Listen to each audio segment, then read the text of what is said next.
So this was the first restoration that Kristen did, was this Nicholas Conver deck. And then that's now followed by this smaller guy, which is the John Noblet tarot deck. And one thing, because you'll probably notice on the Kickstarter that there's a big price difference between the decks. And because this, for one, this is like a brick, right? The size of this is much larger, the weight of this is much larger, and it's just a lot more expensive to print a tarot size deck. The bridge size is luckily a lot smaller. We'll just hold it like this for a comparison so you can see. So the bridge size deck is a lot smaller, which is a little bit less expensive to print, which means we can pass those savings on to you. So we're really happy to get this deck out. And you can see this is the same stock as the Nicholas Conver deck. So I don't know if you can see here. I'll look on my screen.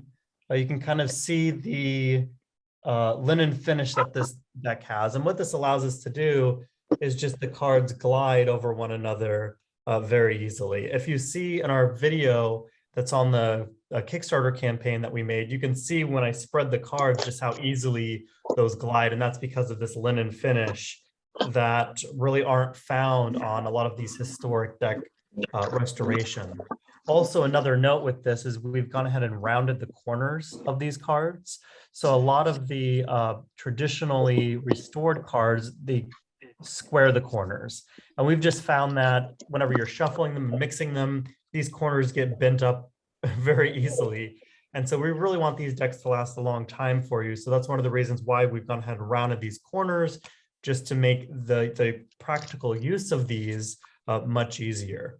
So that's a little bit about the deck themselves. Let's go ahead and start talking about our restoration process, what was involved in that, why we made the decisions that we made, and then we'll go into the prototypes and show you what we're up to in that with the socks and this beautiful pouch that we were having made. And then we'll introduce some of our reviewers and we'll just hang out and chat for a bit. So let's go ahead and bring up the presentation, Kristen, and I'll, oh, we need to allow her to share a screen. Let's try that. And then if you all can let me know can everybody see this? Yes, I can see. We can see it. Thank you. Thank you. So as you all know by now, with every deck that we create, Kristen designs a beautiful flower logo for the deck. And this is the logo that's found on the front of the box. And this is, we think, a very simple way to distinguish the decks from one another. And we just really like this minimal design, this very clean, fresh look. If this deck is sitting on your shelf or if you pull it out of your pocket, we just think this gives a really elegant look to these cards. So with each one that with each deck that we create, Kristen designs this logo, and you can probably tell exactly where this logo came from. If you look at the Ace of Coins, look at the top right of the coin, and you can kind of see where that spirals around and becomes this flower. And so you can see how Kristen has turned the spiral around, changed some of the colors, but really this flower comes from the Ace of Coins. And so this is designed to, once again, go with our Nicholas Conver deck with that flower on that one. But this is kind of a new look, a new fresh look for the John Noblet tarot. So let's talk a bit about the restoration process here. Here we have the Fool. And one of the biggest updates that we've given on this card specifically is the Fool's face. We noticed that in the court cards and in the trump cards, all of the characters' faces are this light tan color. But in the Fool, they just colored his entire face this salmon color. And we're going to be calling this color salmon. It could be orange, it could be another color, but from our perspective, we're just going to call it a salmon color. They've colored his entire face this salmon color. So what Kristen has done is she's gone ahead and she's just made the beard this salmon color and the rest of his face tan. And this just, once again, it gives a consistency across all of the cards when you turn over the fool, it's why is his whole face this color? Well, now it's consistent across all of the images. And so this is the type of details that we're trying to really look at when we're restoring these cards. Also, you can see beside the cat's claws, you can see where his leggings are being pulled down a bit. And you can see on the original one where it's colored yellow there in that area, which really doesn't make too much sense. So what we've done is we've cleaned this up. We've given his leg his color, and then the pants, the pant color as well. And you can see why we chose this dark blue for the pant color. Because if you look right above his staff, you can see that that's that dark blue. And so in our mind, this doesn't really make a lot of sense to have, a dark blue be above the staff and then the rest of it is his body color again. It just doesn't make sense. So by recoloring this, immediately you can see what's going on in this photo. His leggings are being pulled down and he's being exposed, right? Like immediately you can get that image. Where in the first image, the original image, you have to kind of look at it for a little bit to figure out what's going on. So that clarity in these images is really what we're going after. So let's head to the next slide here. So here we have the magician. And what's really interesting about the magician is that his hand, his left hand, is missing the rest of his digits and the wand is cut off. Now, doing research in a lot of the other contemporary decks, especially like the Dodal deck, which is right around that same time period, or at 1701, I believe, and this is 1650. So right around that same time period, the magician had a full hand. And then if you look at later decks, like the Convert deck, for example, the magician's full hand is there and the full wand is complete. And so looking at these contemporary decks, we think that, possibly the wood block could have broken off, possibly, ink wasn't laid there in that area whenever they went to actually print that area. A lot of things could have happened. So what Kristen's done is she's gone ahead and redrawn his hand and the wand, because just historically speaking, we think it's odd if this is the only card of the entire Tarot de Marseille series that's missing this. And so that's why we've gone ahead and redrawn this, reconstructed this, and added this to these cards. So this is probably the biggest thing out of all of the cards that we've updated. Now, a couple of more things to note here is his sleeves, for example. On his left sleeve, you can see there's a bit of red. On the right sleeve, it's all yellow. So we've recolored that area. We've just made it yellow on both sides. Now, once again, consistency, you look at it and there's nothing off when you look at that. Also, Kristen has finished the dice. They're on the table. You can see she's added the dots and made them actually dice. And then she's just, you can tell with the ground, that blue just now, that light blue just pops a little bit more where it's a little bit faded in that original. But you can see, we hope that by looking at this card, exactly why we updated the things that we updated. For example, the yellow coin that he's holding in his hand, she colored that so it pops out a little bit more from his clothes. And so small details like this is what we're after when we're restoring and refining this deck. Let's go ahead and look at the next one. So here we have the Chariot. Now let's just start from kind of the top down when we're looking at this card. The first thing is Kristen's gone ahead and fixed and updated the curtains that are hanging behind the Chariot. On the original, if you look at that area with the posts and you look at the curtains that are hanging behind, it's really sort of messy. And so immediately you can see how she's completely cleaned up that area. Also on this gentleman's, I guess, skirt area, we've changed that color to a light blue color if it's armor, just so that you can now look at it and see that he's in a full dress of armor. Some other notable changes on this card or updates on this card are the wheels. You can see how the wheel on the left side has that like multi-color on it, and it's a different color than the one on the right. You can see how Kristen's gone ahead and just updated those wheels to make those pop a little bit more. On the horses themselves, you can see the bit that's in the horse's mouth with the harness that's around their mouths. Kristen's colored that red to match up with the rest of the elements that are in this card. So once again, we're not really changing much. We're just updating and refining the details that are already found within these cards. And you can see how, for example, on this original one, the black area is just totally distorted. You really can't make out where the flowers are, where the grass is.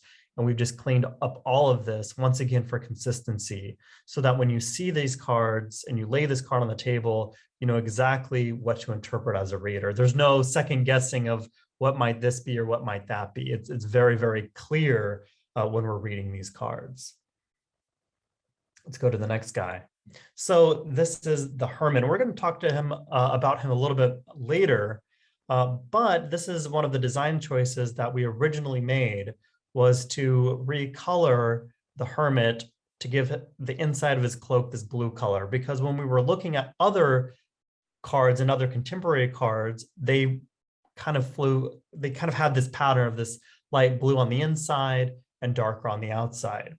But we'll talk about this card and some of our revisions that go into creating these cards here in a moment. So just remember this card because we're going to circle back to it. But just remember, he has blue on the inside and he's got this blue little spot on the inside as well on the other side. And here we have it. Here we have the updated version. So you can see how we have changed the inside of the cloak from blue to this yellow color. And you can see that this is a big difference between this to this. And whenever we sent out the review decks, we thought, oh, this is probably the way to go. We think this looks really good to the eye. We're not sure about the yellow. You know, that's a kind of a bold choice for Hermit.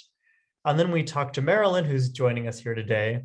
And he said, well, that's the light that's shining from the lantern. That's illuminating his cloak, the inside of the cloak, since he's holding that lantern up. That's the light that's coming from it. And once she explained that, now we completely see that and we understand why that might have been painted yellow to begin with. And now you can see, now that you kind of know that, this is kind of a darker image, but immediately, once you understand that that light is lighting up his cloak, now it sticks and it makes sense. And so we printed 25 decks for review. We send them out to a lot of people that are tarot historians that have worked with the cards for over 50 years, right? People that really know about these cards, and we send them in and we say, hey, give us your honest feedback. What do you think? And then they get back to us, and in Marilyn's case, she said, hey, this doesn't really work for me because it should be illuminating. And so we say, oh, no problem. How about this? And I think, Marilyn, you can talk about this since you're here. What are your thoughts now on the update? Well, you know, you're right, in looking at other TDM decks, you don't always see that, you know, the illumination on the inside. And that could be because over the years, other, you know, copiers, like, you know, going back a couple hundred years, you know, we're doing kind of refinements, just like you aim to. But with the Noblet, you know, they do make it yellow, right? On the facsimile decks or the original copy, you see it as yellow, and it differs from the other decks, you know. And I really believe that the reason it was yellow is because it was, you know, showing his light. I think the lantern was a big part of who he was, you know, how he was represented, and so that's why I kind of I noticed it, you know. With other TDM decks, you know, it might not be a thing, but with the Noblet, I think it is one thing that they did that was different. And for that reason. And like we said, once you mention that, we go, oh yeah, that immediately makes sense. And I think this is, you know, a change going from this to this. As a reader, you know, you can talk about the illumination of the light in this one still, but it's more apparent here. Yes. And so I think where we go back, let's just go back to, for example, a color change in the Chariot. You've got the change from the yellow to the blue, where this might not have as significant as an impact as going from this color, this light blue color, to now this bright yellow color. And so, you know, when we see big things like this, that's when we really try to consider, okay, what was the intention? What were they thinking? Okay, this is probably what they were going with, which is why we changed this from those original review decks. So we appreciate people like Marilyn giving us that honest feedback so that we can make, the best version that we can, of doing this Noblet deck in kind of our artisan tarot way, right? So let's go ahead and talk about some other cards here, because this is actually something that we found in the Nicholas Conver deck that we also see reflected in the Noblet deck. And this is the color green that's found in some of these images. For example, on the Nicholas Conver deck, you can see this in the Two of Coins. That's very apparent. I believe it's also in the Ace of Cups and some other cards, 5 cards actually, where you've got this kind of lime green. And if you look here at the original cards are at the bottom, and our cards are at the top. Our revisions are at the top. And you can see in this first revision, we've copied this green color. But, upon further study, when Kristen was looking at this, she realized that it was actually a light blue color that was used. And if the ink was still wet with the yellow and it mixed together, then that's why it becomes this like off green color that really doesn't fit anywhere else in the deck. And so we originally said, okay, we think this is green, but now understanding that it was originally painted blue and those colors mixed together and we get this off green color, we said, okay, we're going to go ahead and make this blue. And we think that this, you can see it's not a huge difference, but you can see that difference is definitely there. And in our eyes, we really prefer this light blue over this green color. And like I said, it's not a major change, but it is something that we think we've noticed and updated. And you can actually see this in other restorations that are out there. Sometimes you look at the Nicholas Conver deck, for example, and you see the green. And you look maybe at another copy of the Nicholas Conver deck and you see it blue. And so I think some artists might have picked up, oh, maybe it was originally blue, so I'm going to go in this way. Another artist said, oh, maybe it was mixed on purpose and it was green. But once again, in our mind, we just think this light blue just looks better. It makes much more sense with these cards because this light green, it only shows up in these cards. And so that's why we've taken that out and we've reverted back to the light blue color. So let's talk about it's kind of a surprise that we had when we made these cards. The dark blue and the salmon color, whenever we printed it, it came out much darker, much warmer than we anticipated. So a prime example of this is on the Ace of Cups. If you look at that salmon color, you can see where that's a really light color. It's not too poppy, it's not too warm. But if you look at the picture that's right beside it, you can all of a sudden see whenever it was printed, it became this like almost neon-y salmon color. And so we said, well, this doesn't look quite right. Why? What happened? And it's just when they were printed, the colors became warmer than what we're seeing on our screen. So what we've done, and we've done this throughout all of the cards now, is we've updated the colors, the dark blue, and we've updated the salmon color to be lighter. And you can see that here in the next slide. So we've taken this, we've lightened it up a lot. That way, hopefully when it prints again, it'll be a little bit darker than this, but we won't end up with this neon-y color that you see in the printed version. But it's also important to note that this color is not a tan color, it is more of a salmon color.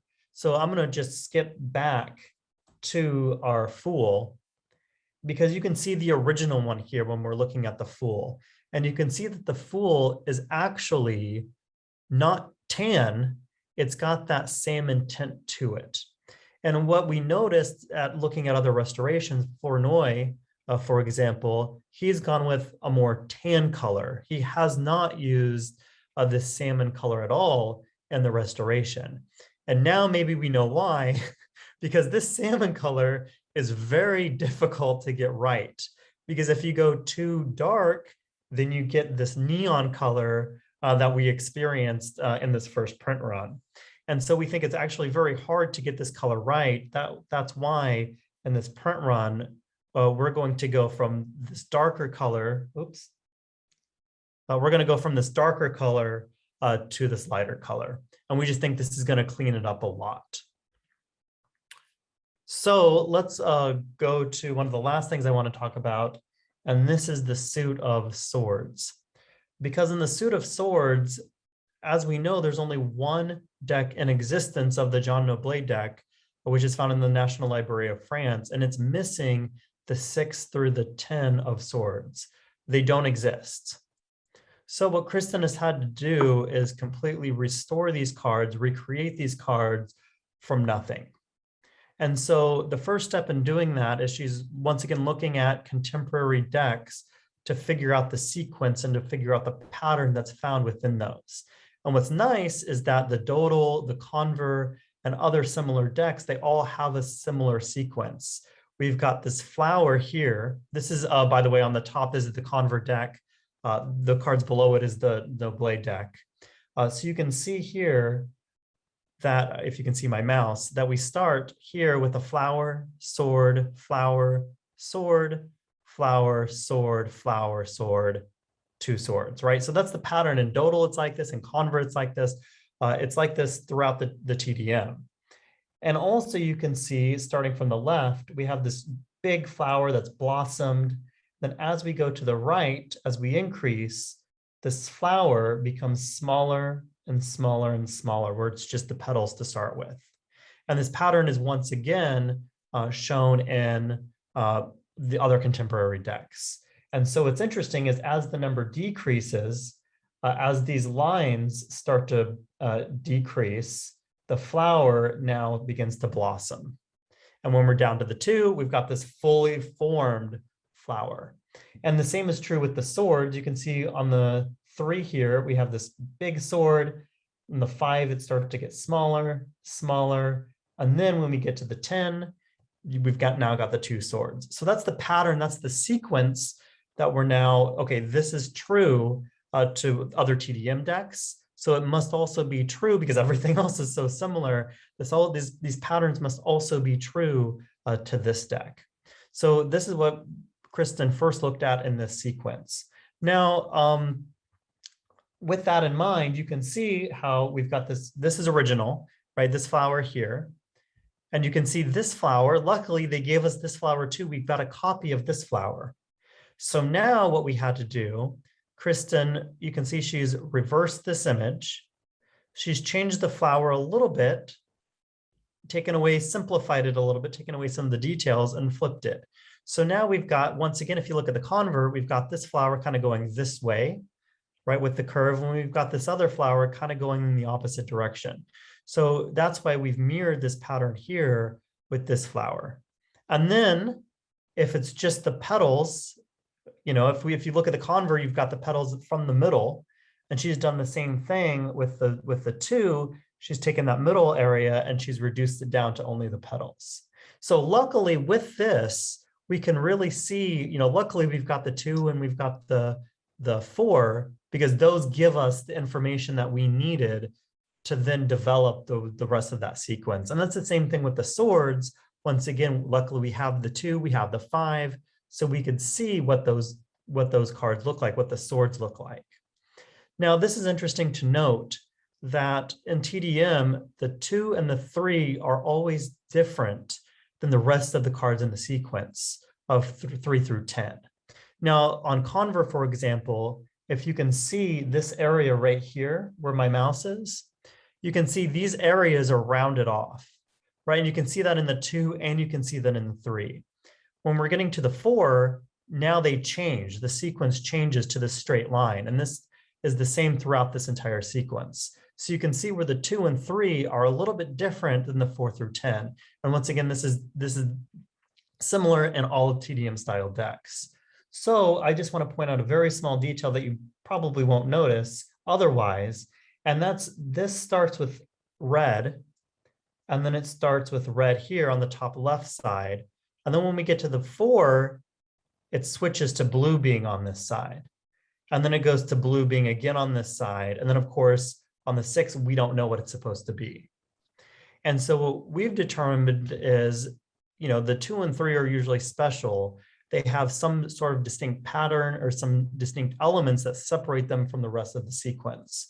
So for the rest of the sequence on the top left, we've kept that light blue color. And this is our reasoning behind this, because the first 2 cards are different than the cards in the rest of the sequence. Now it's interesting because, we've completely designed these cards and we were done with the design. And I thought, I wonder what Flournoy did with this. How did he recreate these? And so we went back and looked at what he did. And he actually started with red here on the top left, red on the top left. And then he went light blue. And then he changed the pattern and he went red, red, light blue. So he, in his mind, saw that as alternating by 2. And so every 2, he changed the sequence up, which, I think only someone restoring these cards and, looking at these details like this would be able to then understand, maybe someone else's reasoning of why they've restored them in a certain way. And, I'm not 100% certain. I sadly didn't know him, but just by the evidence that I see, I think I can make an assumption that that's probably, his belief is that it alternated by 2, but our belief is that the first 2 are always different. And then we maintain that in the rest of the sequence. I don't know if we're right or not, but that's our reasoning, and that's what we're sticking to. So hopefully that makes sense for everyone.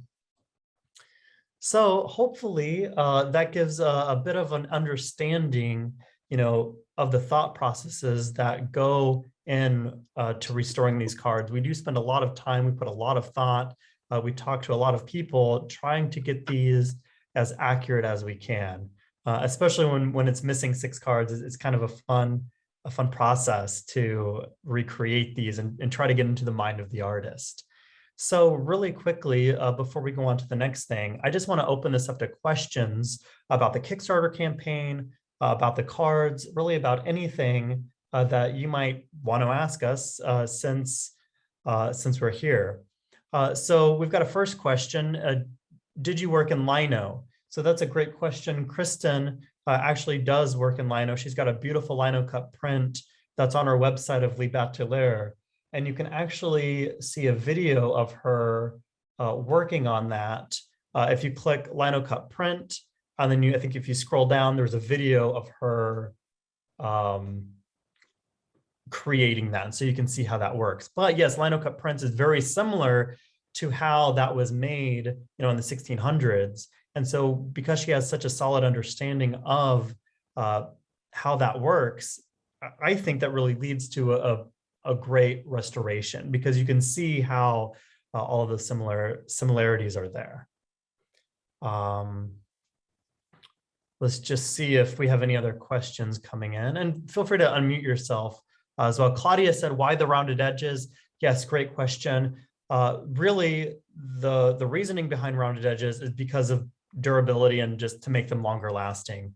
We found with straight corners, they get tattered, you bump them on something, before you know it, they're going to be rounded anyways. So we round them, and it just makes life so much easier when you're actually using them. They're nothing to get caught on, if that makes sense. So that's a great question. Yeah. Any other questions? Then feel free to unmute yourselves like I said, and feel free to pipe in. Marilyn, I think you just disappeared. I don't know if that was on purpose. No, can you see me? Yes, Can you we hear see me? you. No, okay. Yes. Well, I'm it's piping easier. in. My Oh, apologies. go ahead. Sorry. Which one? Me? Yeah, go ahead, You. Marilyn. Yes. My apologies to whoever I cut off. The edges, the corners being rounded, it's so much easier on your hands too. I mean, all the reasons you said are very practical and good, but it's also when you use them, I think I appreciate the rounded, and they're not like in your face round either. They're subtle. Yeah. It's a subtle roundness. It's not like, half the card is chopped off because you rounded the corners. It's just enough to make a difference in the way they feel. Yeah. In your And you hand. can riffle shuffle these too, which is Yeah. Without pain. Well, we saw your video of you riffle shuffling them. Yeah, but that's what's nice about these cards is you can mix them this way. It's very easy. You can shuffle them. You can mix them around on a table. They're just so easy to handle. And that's another reason why we went with that linen finish as well, is just because it makes life so much easier to handle these. Yeah. Any other questions about the cards? I've got one. I've got a comment. I have a deck here from replica from 1804, Marsiglia. I don't know if you can, I don't know where my camera is. there's the I'm trying to fool. find you and I'll try to spotlight you. Just Oh, one sorry. moment. Just a minute, because I can't see you either. Oh, okay, I'm sorry. I thought I'd pop up. It's Deborah. Deborah. Okay. K. There we go. Here I am. Gotcha. Okay, here. So you can see, I thought this was really interesting.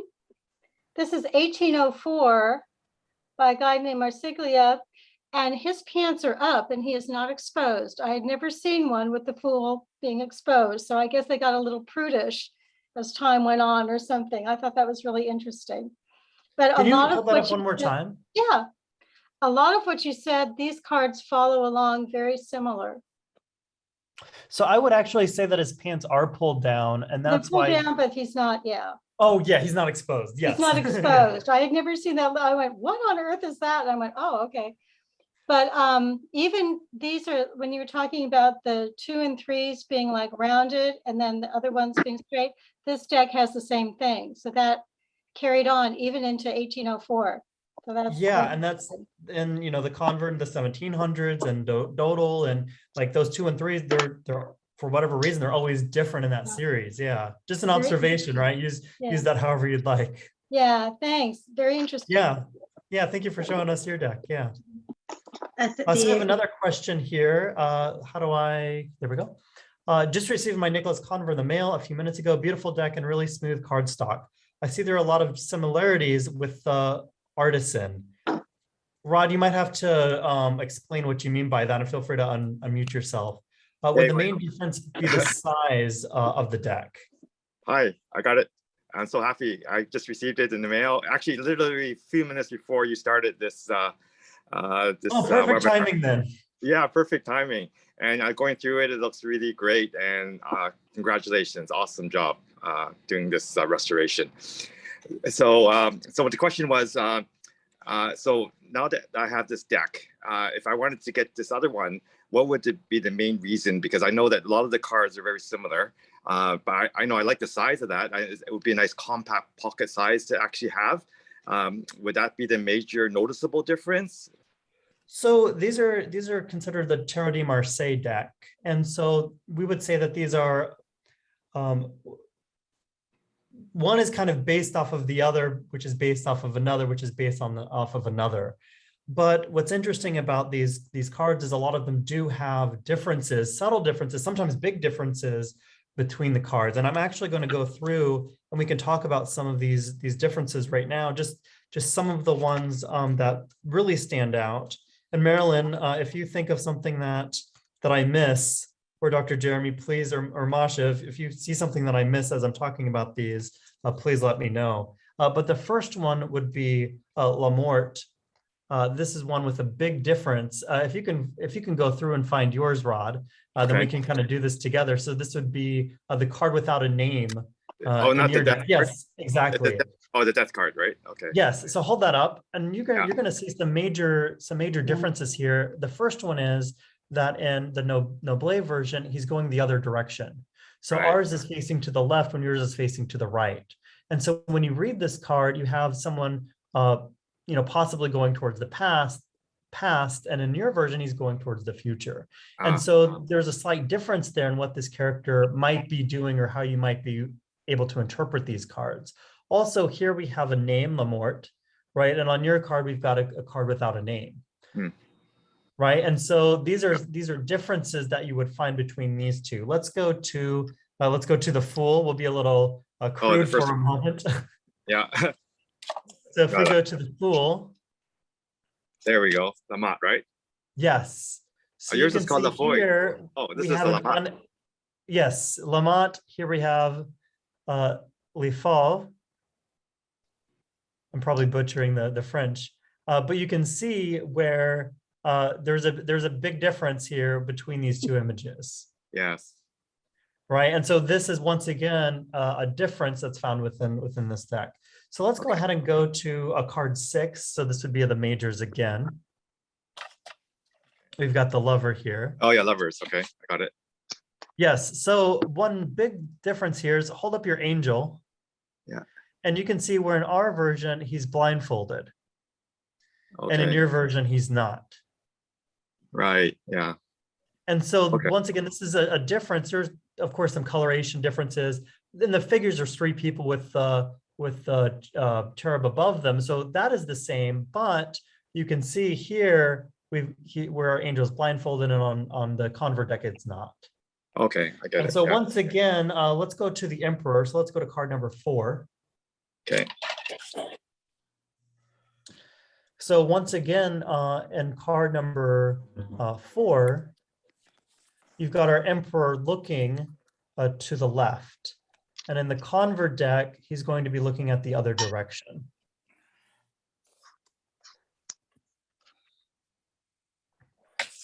Okay. Here it is. Go on. There's a lot of cards to go through. So. Yeah, I kind of messed up the order there a bit, but it's in there somewhere. But I think I did notice that one was a little bit different, actually. Oh, here it is. I Yeah, found it. so in this there it is. one, Yeah. yes, you Great. found it. Awesome. So you can see here that, are they going the same direction? No, I might be. No, confused with they're- which deck. I might be opposite. thinking about Dodal. No, Are they mirrored? they're mirrored. Yeah, they are. Okay, Yeah. thank you. Oh, so my screen, when I look at myself, it's not. That's why I was like, No, same I'm mirror. When I losing look my at it, it mind. looks the same. Yes, so actually. they are going Yeah. the opposite directions. So you Yeah. can see in our version, he's facing the right. In your version, he's facing to the left. And the He's convert deck facing the left. Yes, he to is facing the left. Yeah, Sure, and yeah. Noblet, he's facing to the right. Okay. And so once again, this could be interpreted differently when you're reading these cards. Oh, okay, I get it. Yeah. Okay. Because he's Yeah. So they're- looking at it a different direction, right? yeah. Okay. Where he might be Yeah. looking, one might be looking ahead, one might be looking behind. Okay. And And the differences so- are more noticeable in the majors as opposed to the minors, then, as well. So I would say that that's generally going to be true. Yes, there are going to be some subtle differences, here and there, but for the most part, the minors are the court cards, and the minors are going to be the pip cards are going to be very, very similar. Mhm. So just out of curiosity, maybe Marilyn, Masha, even Alan over here, can you think of any other major differences between like the convert deck or the Noblet deck? Yeah, go ahead, Marilyn. Well, The you know, card. my apologies.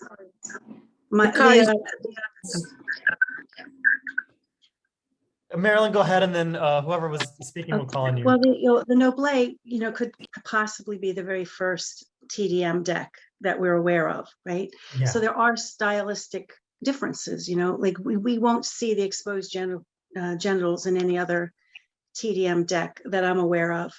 And also, sometimes in answer to your question, the Noblet tends to be classified as a TDM1, like an earlier version of Yes. TDM. And then there's TDM2, like which the convert would be. And so they're little, it's fun because you see like some little changes, as maybe the designs evolved or whatever. And you see that in a few of the cards. You see it in the canopied curtain of the chariot. You see a full facing moon in the Noblet. Oh, that's a Whereas- great point. Yeah. Right, you see the front facing moon. And then in the later decks, like the convert, you have a sideways, I don't remember if it's a waxing or waning moon, but it's a little different. And there are other cards to look at.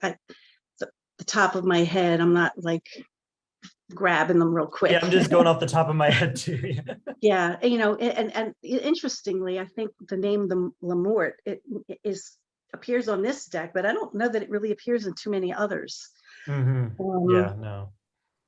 In my brain, I know there are other telltale features of TDM1 versus 2, and my brain Yeah, is I think just those are the major, Yeah, I think the ones that I, oh, the lover go ahead. card is the blindfolded. world cards and yeah, just have a look at the world card as well, right? So in Noblet we have more kind of a canopy, right? And I've got the conver here, right? And Let the me find the, yeah. And also we see the star, right? In Noblet, it's kind of more like front of the body is feminine and the back of the body is more masculine. yeah, let me find, it's a lot of cards to go through. And it's actually quite interesting with type 1 and type 2. I think it actually was a historian, Thierry Depolis, he came with the categorization. Yeah, so you see he's got like a, yeah, so a more kind of figure, more kind of masculine looking figure as well in the Noblet. So, and Noblet was kind of what we know was the first one. But also what's interesting for me, I recently did a video on a star card. You know how in Conver we see le toile, right? And on Noblet it will be less toile. And it kind of goes all about before, like, you know, Latin language reforms and different spellings, yeah. And if you kind of, for those of us who use the words to make up like, to help us with the reading, those things, they can be quite important. Yes.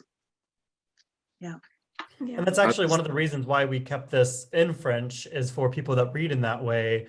You're still able to do that. And so people say, oh, why don't you translate them in English? But you lose part of that meaning when you do that. Yeah, and also the language that was used at the time, or the variation of the language. I agree. Just to clarify, you're saying that Artisan deck that's being launched now is TDM2 and the Convert deck is TDM1? No, That works. opposite. The Flip opposite. that. Yeah. Oh, which one came first? I thought So the Convert this is the first. first, so this is 1650, the Noblet. Oh, And then the Conver is 1760. oh, okay. I get it. And so Okay, this now deck was the first deck, and then this was the, I don't know, third, fourth, fifth, you know, however you want to count them, right? Yeah, and some Yeah. people consider Noblet even like kind of in its own category, right? So because well, we see the Dodal, we see so many like similarities with like the moon facing straight ahead, the chariot, the canopy, the curtains. But Noblet is very different from Dodal and from later on like Payen, right? Still type 1. So some people see it as type 1 and some people see it like in its own like type 0 category. Yeah. And what's interesting that we found was like, I think the Noblet deck is a little bit more, has like a little bit more serious to it. It's a little bit more of a serious deck. And if you look at Dodal, for example, it's more playful. The colors are a little bit more playful. The characters are a little bit more playful. And then you go to Conver, where the characters are a little bit more lifelike. It's still lighter. It's not as serious as Noblet, but it's not as playful as Dodal. And so it's just like when you start to study these and really look at them, you find things like that. And which one did you say was more censored, like more revealing? Was it the TDM 1 or 2, which was more revealing as to the human parts? That's the So only. that's the Noblet. Yes. That's just the Noblet. Oh, okay. So that would be the first one, and then they kind of so that's censored the it first for the one. second one. Okay. Yes. Okay. And is there a historical reason that the Noblet is being released in bridge size as opposed to the general tarot size? Yeah, great question. So originally, for example, the Conver deck was about the same size as a tarot card size of today. But because this was hundreds of years ago, their sizes were a little bit different. So for the Conver deck, for example, to make it fit this dimension, we had to add just a little bit to the edges of the images to make it a little bit wider for today's tarot card size. And in the same way, the Noblet, the original size, was about this size. Marilyn, do you happen to have the Flournoy? Yes, I have both the Flournoy and the Peterson right here. And you can kind of hold them up. So originally, this deck was a smaller deck. So you can see our deck in comparison to, you can see it's about the same size, and that's what Carol, the do all size would this. be It's like originally. Can you see? But when we go to print these, you know, printers kind of have standard sizes. And so we contact print shops and we say, hey, we want a standard size. It's thousands and thousands and thousands of dollars to print a custom size. And so we say, okay, well, if it's off by, you know, 3 millimeters on either end, I would much rather be able to produce this deck and sell it for $35 than produce this deck and sell it for $80 because I'm having to have the print shop customize this deck to gain, you know, this much on either side. And so the reason why it's this size is because originally it was about the same size. The proportions are exactly the same. The proportions are identical to the original ones. It's just a little bit smaller.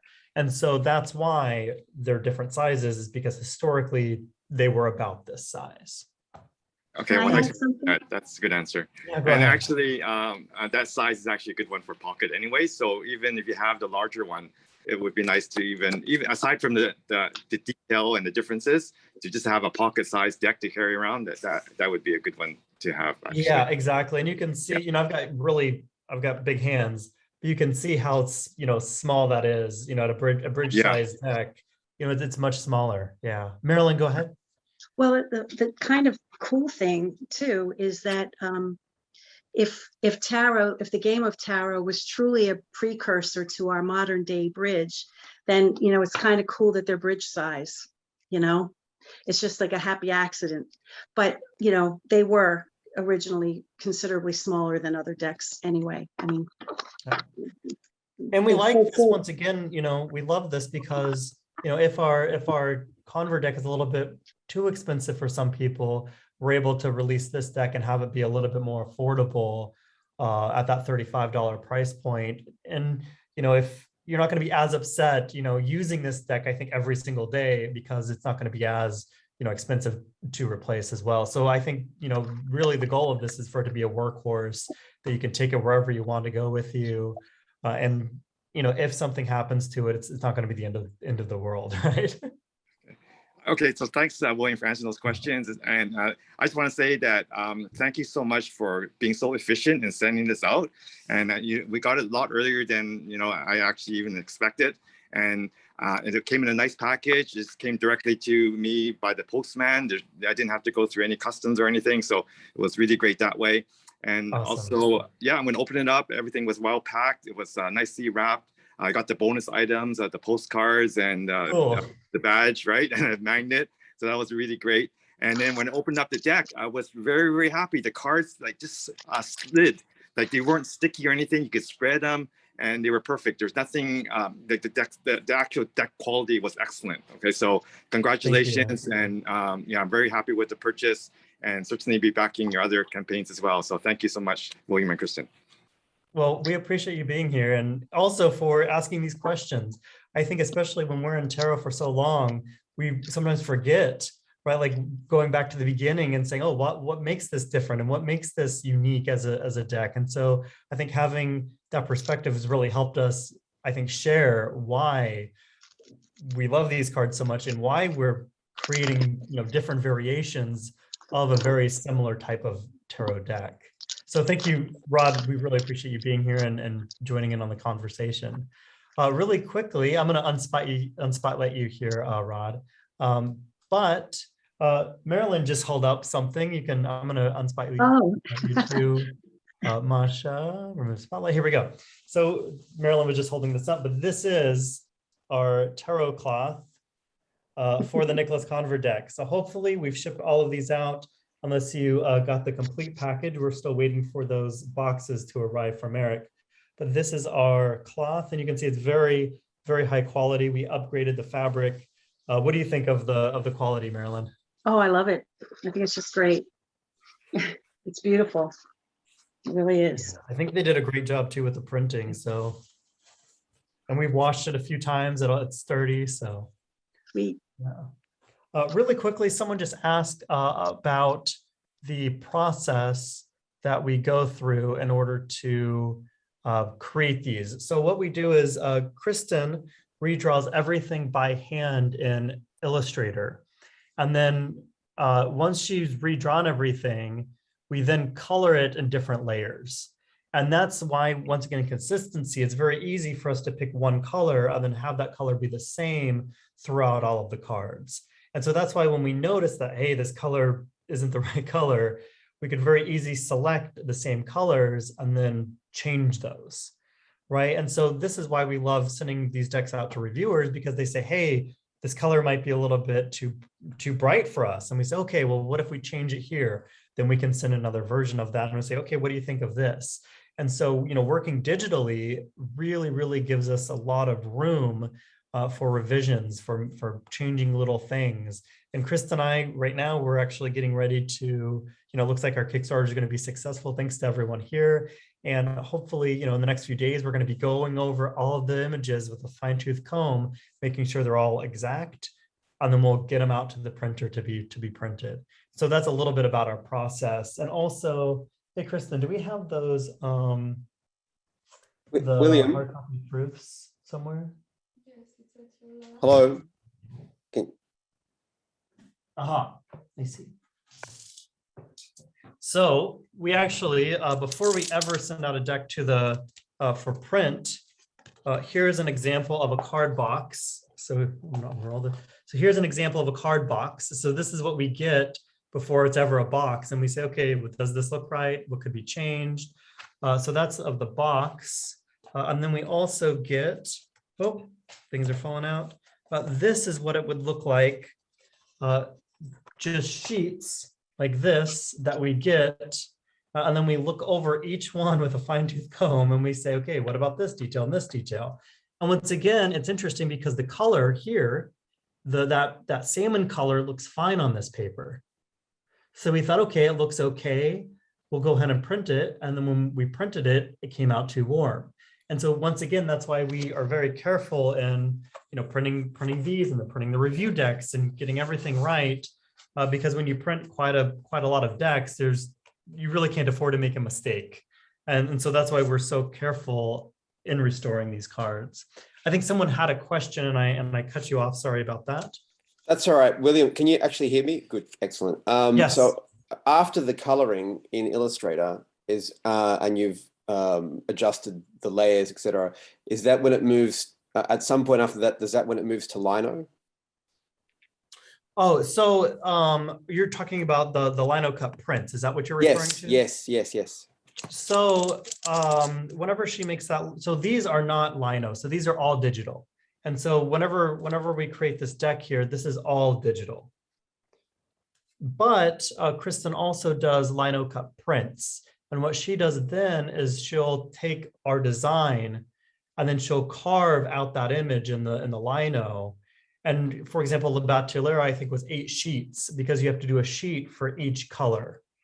And so you do the black lines, and then you do a color for the red and a color for the blue and the color for the, you know, for the green. And then you take your paper, you have your lino here, you put the ink on it, you put your paper on top of it, and then you press it. And then you pull up the paper and you have to let it dry for 2 days so you don't get that bleed, right? That's happening in this deck. And that's one of the reasons why she thought, I bet you the ink didn't dry when they added the blue to the yellow, it turned into green, because in the process of doing that, Right. if you weren't to let it dry and one color would get onto another color, it would mix. And so when you're doing lino, you press that, you hang it up, you let it dry, and then you press again with another color, you hang up and let it dry, and you do that 8 times to do Le Bateleur. And so that, you know, that process takes more than 2 weeks to just get that one print. And so that's why, you know, it's priced as such on our website, because it takes 2 weeks. I think Kristen said the other day, 18 days or something like that, to fully print that one image. And so only only with the prints that we're going to be creating, or we have created, only those are the lino cut. Everything else that you see, this is all digital. But having that understanding of how lino works, I think really adds to this restoration process. Does that answer your question? Yeah. So what you're saying is the decks themselves are digital, but the prints, if you buy the prints, they're lino cut. Is that right? Yes, exactly. So the Gotcha. one print that's on our site right now, that's all handmade. Every single lino sheet was carved by hand. It was printed by hand, pressed by hand. The paint was rolled on it by hand. Like it's all completely handmade. That print of Le Bateleur that you see on our site. Yeah. Does that answer the question? That answers it. Thank you. Okay, awesome. I'm glad. When Any you, other questions? I have And one. once again, there's a great video. If you click on Le Bateleur, and then you can see her actually printing that. If you want to see how that process works. When you like made the change to the salmon color, will they give you a preview of how it really looks, or is that going to be a hit or miss kind of thing? So we already can tell, based on the two different versions that we've printed, that by lightening it by this much, this is the outcome that we're going to get. And so we're pretty confident by, because since it's all digital, you can take your percentages. So you have your CMYK, and those are at different values. So if, let's say the blue is at 65, if you tone that down to 60, you now know exactly the percentage of your, magenta that you're taking out of it. And so based on that, we can get a very clear idea of what those cards are going to because I was just hoping for your sake that you'd be able to see, what you have an understanding of what it would be. Yeah. And so, this time we printed it, we thought it looked light, it wasn't. So if we just back off just a little bit, it should be exactly where we need that to be. Yeah. But yeah, that's a great question. And then you just hope that the printer, when they print it, whenever they mix the colors, they didn't do something different this time that they didn't do, Right. And so like you can get it perfect on your end, but then if the printer makes a change, you're kind of like, well, why did it print this way? And so there is kind of that going back and forth. And these things are on things that happened to way back when, right? And that would explain some variations also. Yeah, exactly. And you can see like the Dodol, for example, there's two editions of that. There's one in the British Museum, and there's the one in the National Library of France. And even those, it's the same deck, but there's variations between the two of them. And so once again, maybe one day they ran out of an ink, or one day, who knows, right? What could have taken place. But you can definitely see variations there. And so that's why we try to work with the printer to get everything as it should be before we print a large amount of decks. Yeah. I've got a quick question, William. Yes. Can you talk a little bit more about the pouch that you created for the Noblet Tarot? I saw your picture yesterday, just so cute, but it's not non-card related, but it would be so nice to have. Yeah. Yes. So this actually brings us to our next spot. Awesome segue, Masha. Thank you. Because we're going to be talking about our pouch and our socks. And we've got Chelsea here from Foot Clothes. So Chelsea, I'm going to put you on the spot right now. So if you're there, just say hello.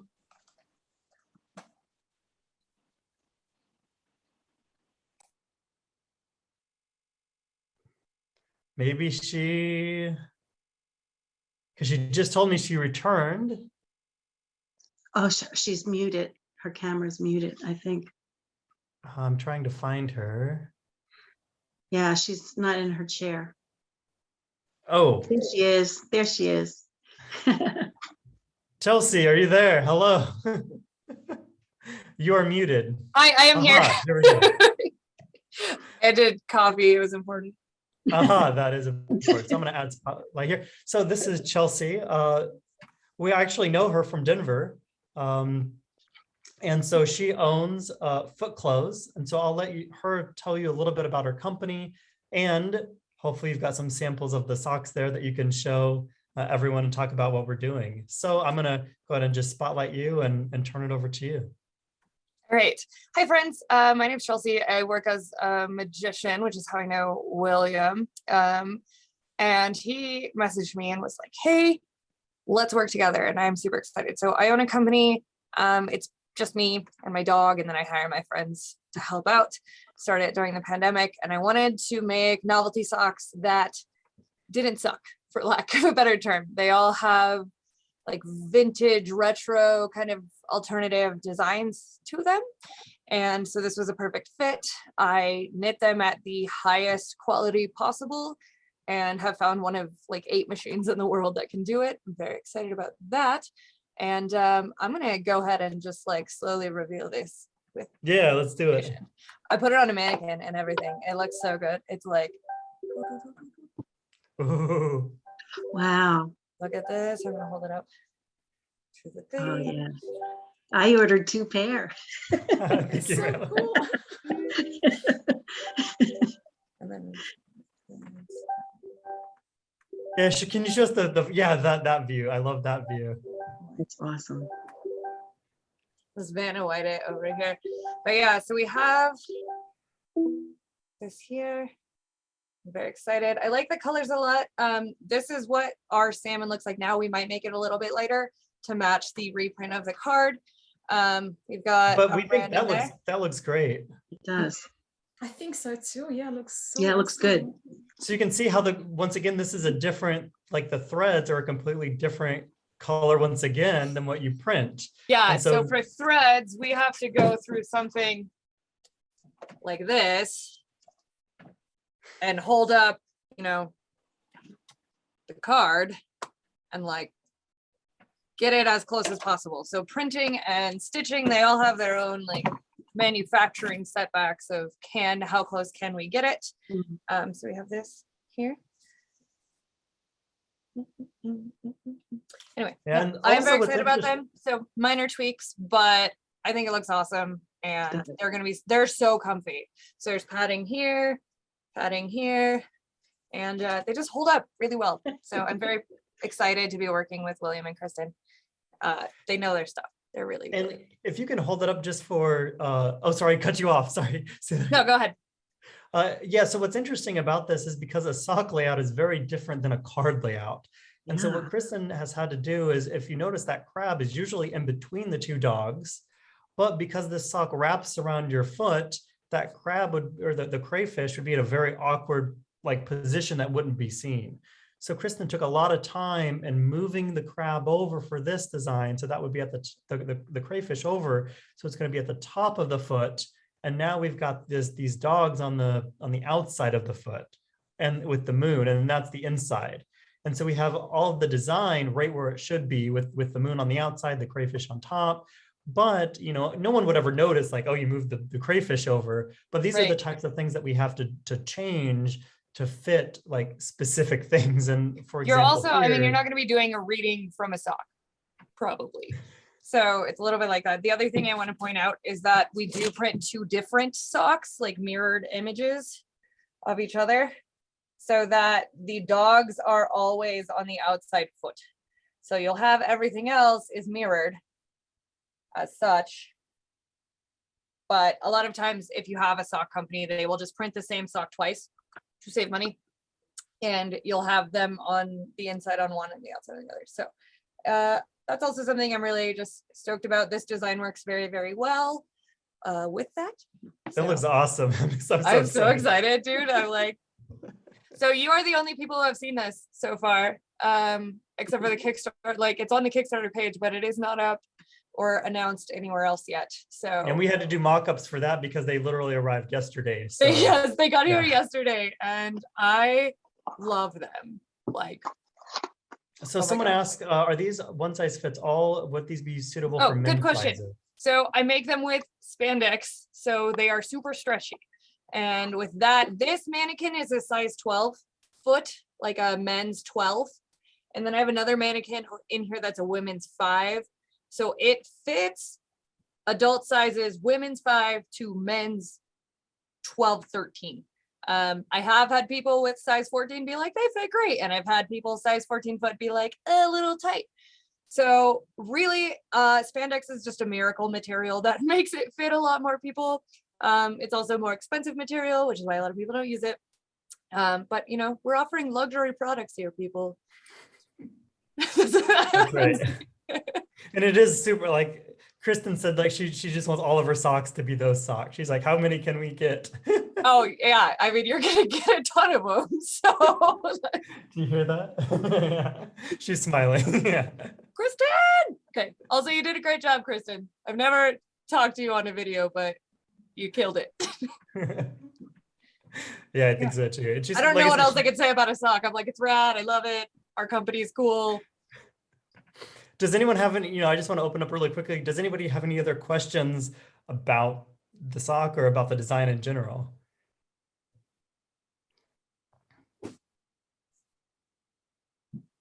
Okay, awesome. Cool. What?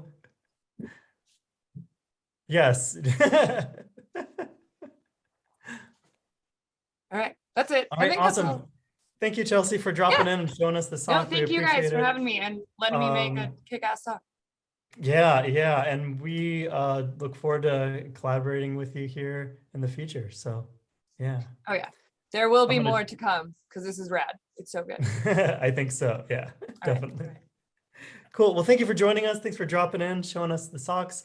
We are now going to show you something else that we're working on right now, and that is our beautiful velvet pouch. So I've got a prototype of this right here. I'll put a deck in it, that way you can see. And once again, this is a prototype. And I'll explain some changes that we've made in some of the process that we go through when making a prototype.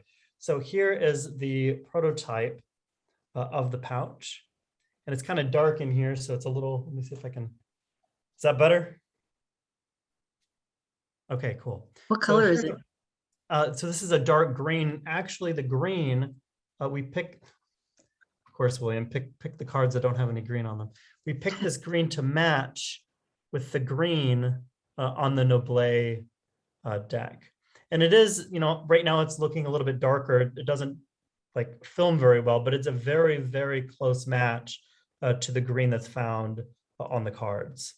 So that's why we want this green just to be a little bit different, right, than what's out there. And so here we've got this cotton strap that goes around it. And this will be printed with the back design of Noblet. And so we found a printer that prints on fabric. It's the same, similar to the handkerchief. And so that's going to be printed here on this wrap. And then as we open it up here, on the inside here, this will also be printed with the Noblet back design on this area. Yes, thank you, Marilyn, exactly. And so once again, this is the first prototype of this, so that's why we don't have this here. And then of course the deck fits like a glove because this is made specifically for this deck. And so this you can see is a little bit flimsy. And so this is the first prototype, and we thought, well, this is really nice, but we want to add a little bit more protection in this. So what we've done is we've added a liner on the inside of this that's about this thick, that's going to provide padding all around the bag. So you can, if you throw it in your purse, if you throw it and put it in your pocket and bump up against something, that little extra padding is one, going to give a little bit more rigidity to the bag, and two, it's going to help protect it a little bit more.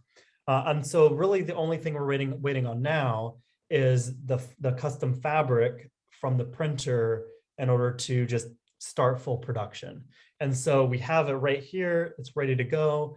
Once we get the fabric, we'll start producing these and making these. And each one is made by hand. I don't know if you can see the work here, but it's very, very beautiful in how it's made. And you can just see, just the attention to detail it's very, very high quality.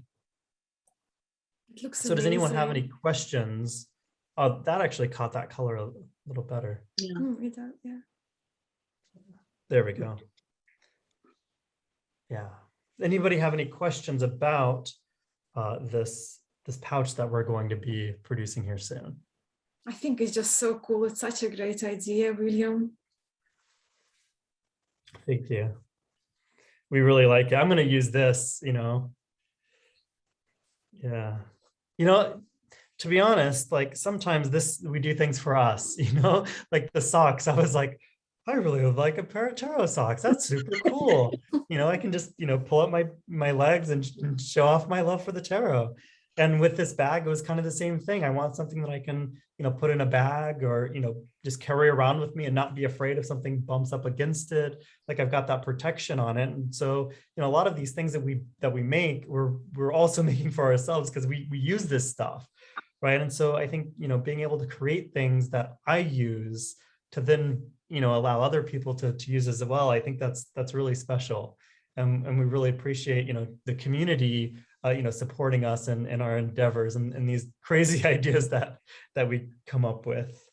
And then finally, Kristen, where would the lapel pins be? Aha, yes, thank you. So here we have our last thing, and this is our lapel pins. So here we have of the flower, and it matches perfectly with our Conver flower pin. So you can see it makes a nice little set. Yeah. Any questions about these? Okay, cool. So I just want to open it up again really quickly. Does anybody have any questions about anything that we've talked about today? Anything about the pouches, anything about the cards themselves, about any of the socks, anything else? Does anybody have any questions for us?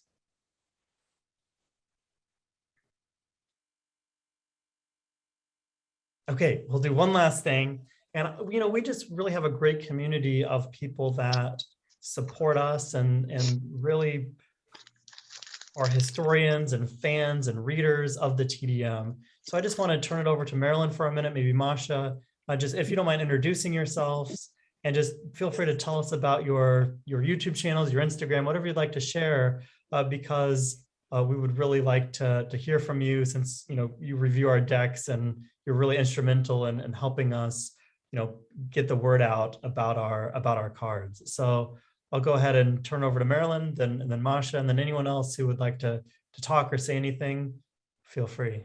Oh, and Jeremy too. I had a senior moment. So I was listening intently, and then I immediately forgot what you wanted me to say. Oh yeah, just tell us a little bit about yourself, about your YouTube channel. Yeah, I apologize for that. It just happens sometimes. I have a YouTube channel. It's Marilyn from Tarot Clarity. That's actually what it's called. I think maybe if you just did a Google search, it'd probably pop up. And I've already released 2 videos on the Noblet by you guys. One is a short 6-minute video. So for people who like things short and sweet, it's 6 minutes.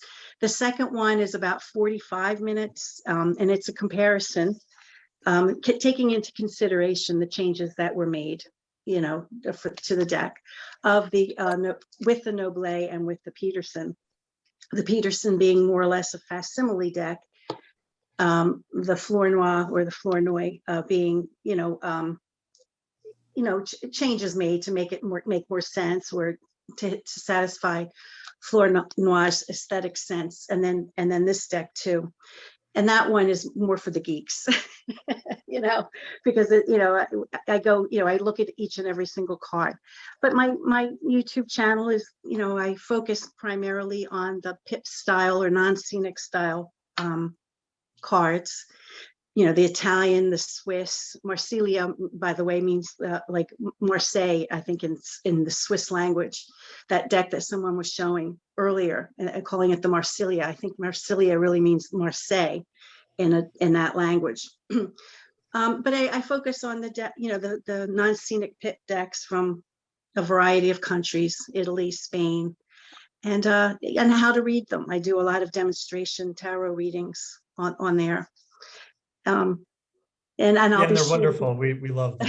Yeah. And I'll be sure to be doing demonstration readings with the Noblet. I've done it many with the Conver, and with other decks too, not just yours. I have a lot of other decks that I've been using yours, most recently, because this is, I'm part of this, and I'm proud of you and happy for you guys. And I want to encourage people to to buy these decks, because I think they're quality, and I wouldn't, I wouldn't endorse something I didn't like or think was good, you know?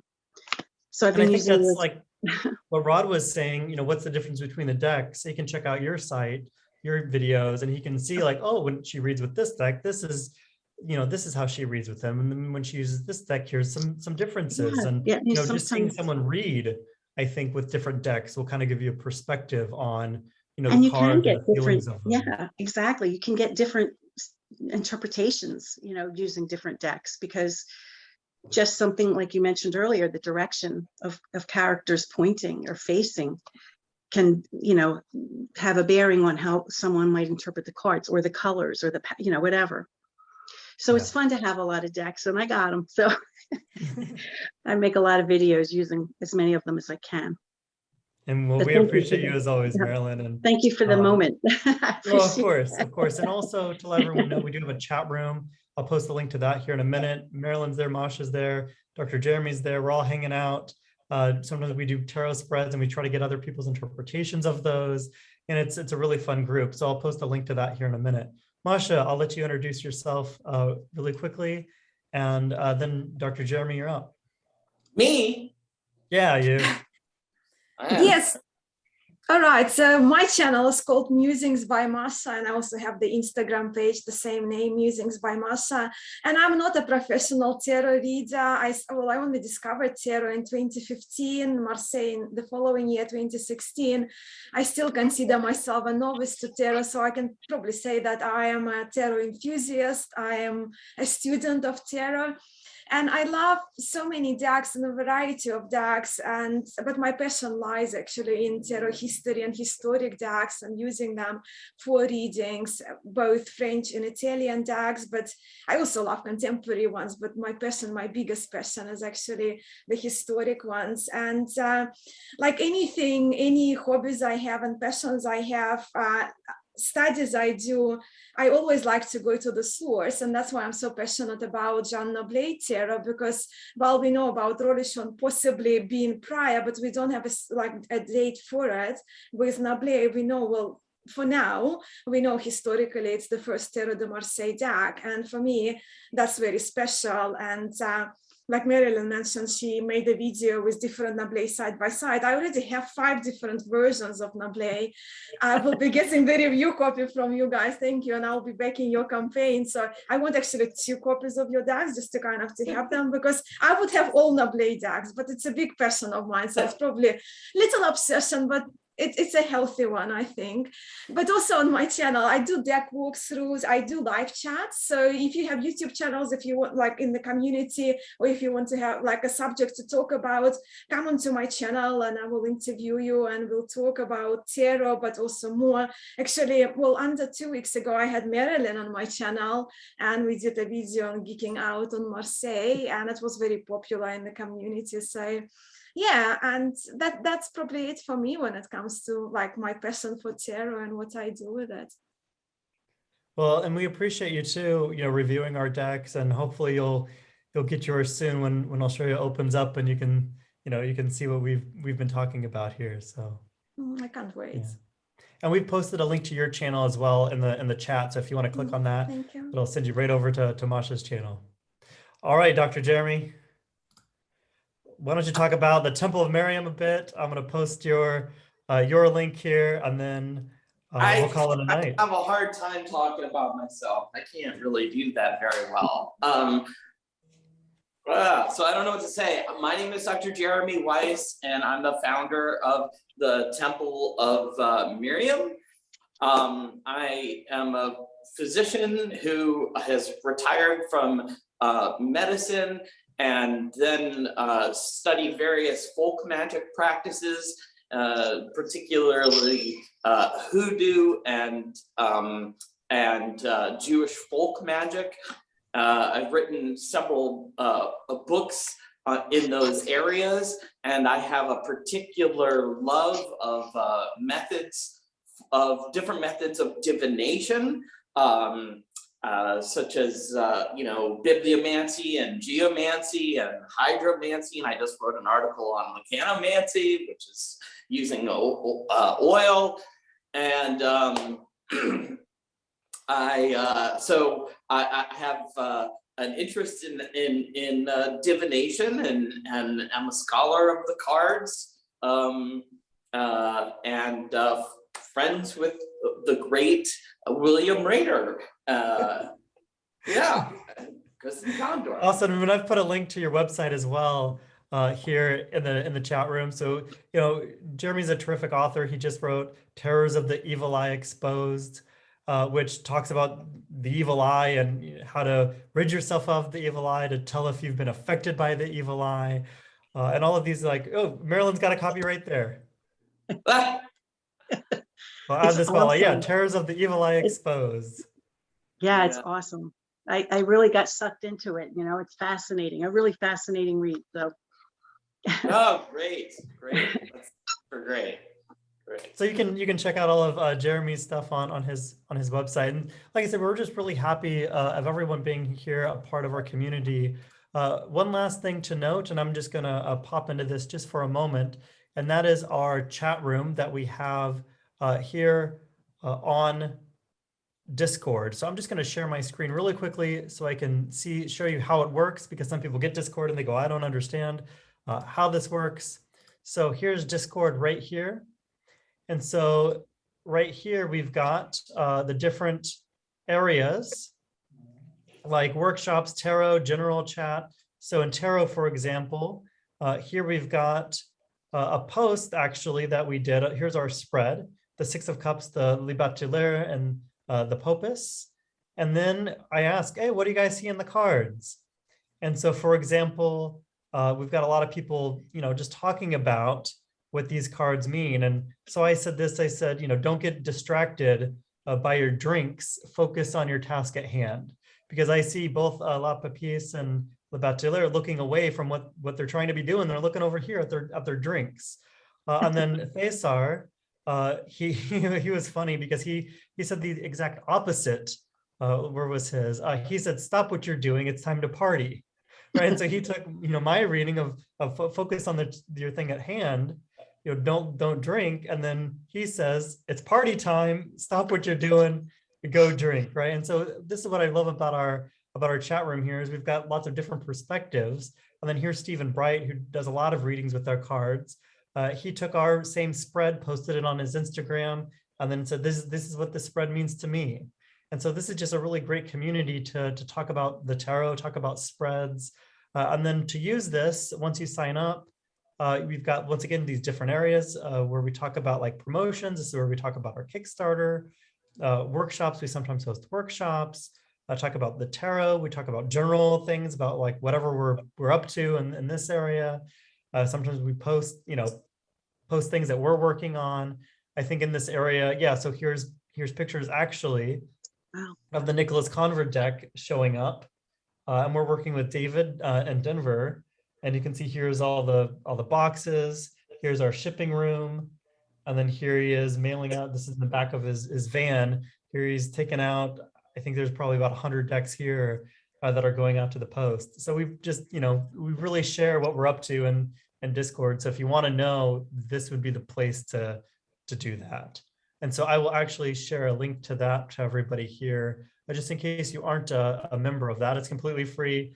It's just, once again, a place to hang out with other people that are into the tarot. So I'm going to just copy this and paste it right now. When I'm doing that, does anybody have any last questions before we call it a day?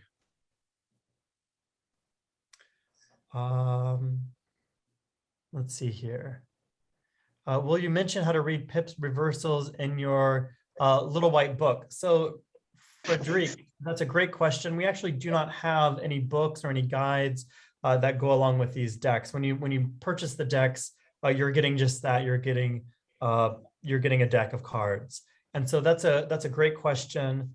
With our decks, we don't have that. Hopefully in the future, we'll be having some guides and things come out. But as of right now, the decks are themselves the decks. And honestly, too, I kind of like it that way, because when you carry around the deck, like, you don't have anything else that's in the deck with the cards, right? And so it makes it a lot thinner. Whenever you carry them, you don't have to mess with a book when you're trying to get out the cards. And so I think it's just, it's much more practical to just have the cards in the box, and then you can take them and don't have to worry about, something else that's coming with it. And so our deck doesn't come with that. Yes, Marilyn. Well, I just wanted to comment too that for the most part, and I can't speak for everybody because everybody's different, but I believe that, with the TDM or non-scenic pips, you really don't get involved with reading reversals. We don't tend to do that. Some people might, but I think they're the minority, of TDM readers. So that, we don't really get involved in reading the reversals. It sort of seems like you can understand what's going on.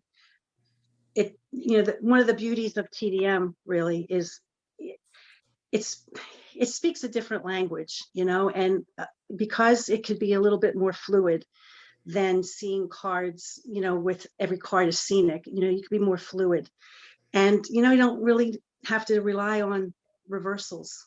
We can get it. I think, and it comes with time. It comes with experience, and but that's just one of the things if you don't about mind, I think TDM. today in one of your readings, Marilyn, you had the three of cups, and I'm trying to find that here. Is that right? Was it the three? What I just showed it to you? You mean Three over of here? coin. I'm trying to find the three of cups. Can you find the three of cups? I have Aha, three of cups. So for no, wait. I want the three of swords. Sorry. Oh. So I'm thinking of the Rider three of swords. Oh, right. Yeah, there's just no, it's much more fluid. You have more flexibility. Yeah, so here's the three of swords. Yeah, so here's the three of swords. And on the Rider deck, we all know that that's the heart with the three swords piercing it. And if you look at that immediately, you can think of some negative meaning or something that your brain immediately goes to, three swords piercing a heart. But if you look at this is a pip, and all we have is a sword, with the two decorations around that. And so because of that, we're not locked into a meaning that might be portrayed by that pictorial image. And so this is what I believe is a much freer system, right? Because now this card doesn't have that, how should I say, baggage maybe, like attached to it. Because we've got a sword here in the center with some flowers, and then these two things wrapping around it. And another point, if you don't mind me making it, is go ahead. Sometimes they get mixed up, and sometimes the way they originally would have appeared, whether it was this way or this way in the deck, sometimes it'll end up like this, in which case it kind of just breeds itself, because now the arrow or the point is pointing to something below rather than something above. So it in itself just becomes part of the interpretation, if it strikes you in a visual way. You could still have a numerological association with three and then combine it with the swords, but sometimes you read it based just on the pattern, and so it's kind of, it's kind of, even though we don't traditionally maybe read with reversal, it's more of it allows you to be more visual with the card itself, so that you don't really need the reversal. You just need to look at the card. So it's not like illustrated, but to some degree it is, because we can still get like direction. I hope I hope I said that okay.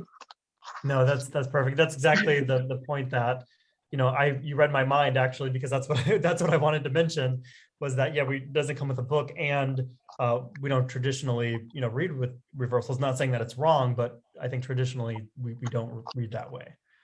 So one last thing before we pop off, Claudia asked about our stretch goals, and I am actually pulling up the site, because I believe our first stretch goal is at $14,000. If we're able to hit that, then we're going to have another button for you, which is really fun. It's of the hangman hanging upside down there on the button. We just thought that was, his face just has so much character in it. We just thought it would be fun to wear that around as a button. And then the next stretch goal, I believe, is at 16. Don't quote me on those numbers, but I believe it's 16. and that's going to be another magnet, this time of the Ace of Cups, which we just think is really beautiful in this deck. So the first deck was the Ace of Wands, and then in this deck we've got the Ace of Cups. So we think those will pair nicely together, one from each deck. Tony B, FYI, with a 3-card spread, yes, no, question, reverse is important. 2 upright is yes, 2 reversed is no. 3 cards is past, present, future, plus yes, no. Yeah, Tony, I think if that's how you want to read the cards, you're free to read them that way. I think that's the beauty with tarot. You can read them with whatever system you find is natural for yourself. I don't think there's one right way or wrong way to do something, as long as that makes sense to you and that you can explain that for the person that you're reading with. This is why this is the way that it is. Then I think everything is fair game. And so Tony, I think if that's a system that works well for you, stick with that system, and then find a way to use the Tarot de Marseille within that system. So yeah, I think that's a great thing to note. Very fun hangman button. I love the expression. Yes, we do too. That's why we did it. Kristen just thought, hey, this is really funny, and I agreed. So we're like, let's put it on a button. So hopefully we can hit that stretch goal, and we can make them. So it's getting a little bit late. Like I said, Kristen and I are here in Hungary, and it's 8:30 p.m. our time. And so I believe if that answers hopefully everybody's questions, and we've gone into details, about everything that we've created. Once again, just to let everyone know, we're looking at March around the delivery date for this. Who knows? We might be able to deliver early. We might deliver around that time period. Right now, for example, we can't deliver to Australia. Who knows what's going to happen? But we've got that delivery time in March. Hopefully, we can try to, hit before that date. But right now, that's what it's looking like. So Kristen and I just want to say, once again, thank you so much for supporting us and what we're doing and being able to restore these decks. We really hope that they'll mean a lot to you when you start using them and reading for yourself or for others. So that's our goal, right? To make meaningful connections with these cards. That's what it's all about, right? Like even here right now, right? These cards have brought all of us together in this Zoom meeting. And I think that's really special to be able to, have something that everyone has some similarities to, and that we can just jam and have conversations. So we're going to be doing these again. So please, if you haven't joined our newsletter, please do so that you can just, stay in touch when we're doing really cool things like this. And sometimes we'll do, spreads, we'll show a spread and we'll do practice readings. Sometimes we'll talk about what we have coming up next. It really just varies, meeting to meeting, but hopefully we'll be able to do this again. And it's so good to see familiar faces here as well. So thank you everyone for being a part of this and our Kickstarter. Until next time, we'll see you soon. Thanks so much. Bye for now.